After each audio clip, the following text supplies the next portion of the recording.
while back I picked up this mandolin on eBay at a discounted price, major discounted price, because it was the top was collapsed. It came to me in this box right here, and inside a much larger box. It was very well wrapped, and they said that it may have minor scratches on it. Well, it didn't have a single.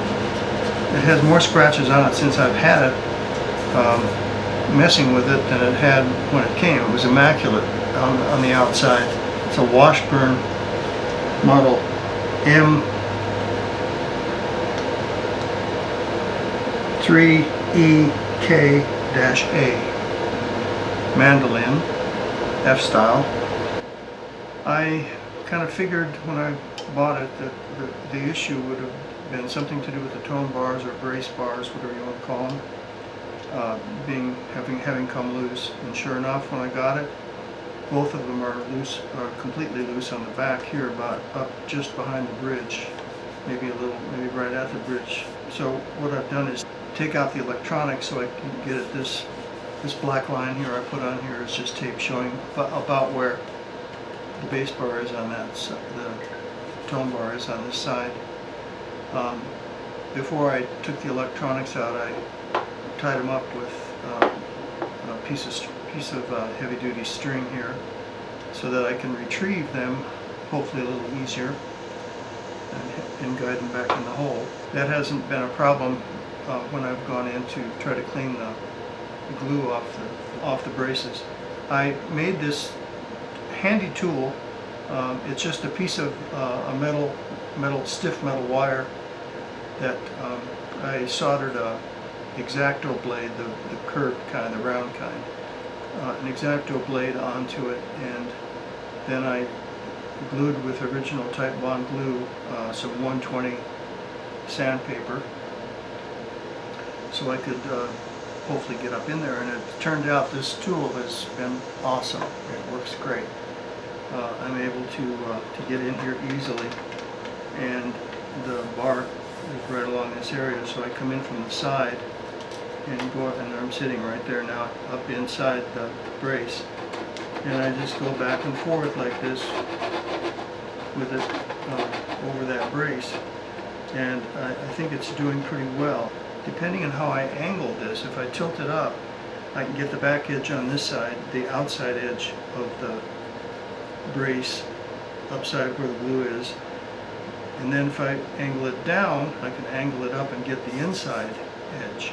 So it's a pretty good way to get all the glue and junk that's in there off, and that seems to be working well. The nice thing about this tool is that you can adjust the depth it goes in by just bending it back a little further. On this side, where I needed to get back in this area, I could bend it back about there and come in here, go in from the side, get up under it. I'm up under it now, you can see, and work all the way back.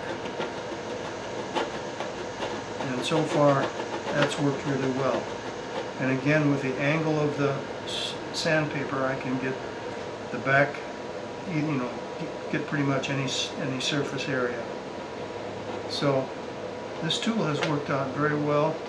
And of course, you can, like I said, you can shorten it to any length and get into underneath this area here, where it's closer. So I'm happy with this tool. I'm going to hang on to this for future use too.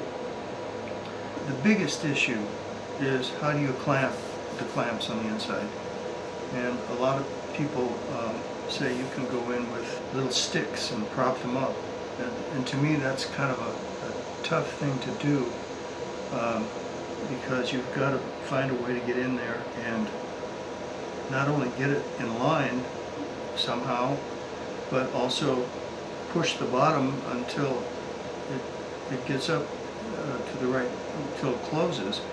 And it seems like it'd be a painful process to try to do that. So I've been working on the angle of what can I do clamp wise to get in there.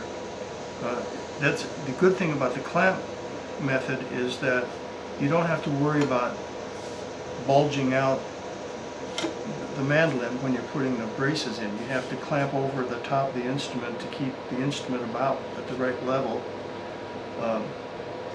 But as you're doing that and pushing in your little stick, it's kind of hard to know how loose it should be or how tight it should be as you're pushing in that stick. So it just seemed like a messier proposition to me. So the only issue is, how do I get a clamp that's normally too bulky to get in this little hole? Well, I did have a clamp that I was able to get in that had a thin edge to it. I think it was a Stumac clamp, and I guess they make them narrow so you can fit them easily into the sound hole of the guitar. But in this application, they were thin enough. I was able to get the tip down through the middle of the F hole, and I was able to get it all the way back. The problem was it was too long. It was a 5-inch one, and the 5-inch was just too long, and I couldn't turn it this way. I didn't have a lot of maneuvering room. I couldn't get it into this sound hole area because it was too long.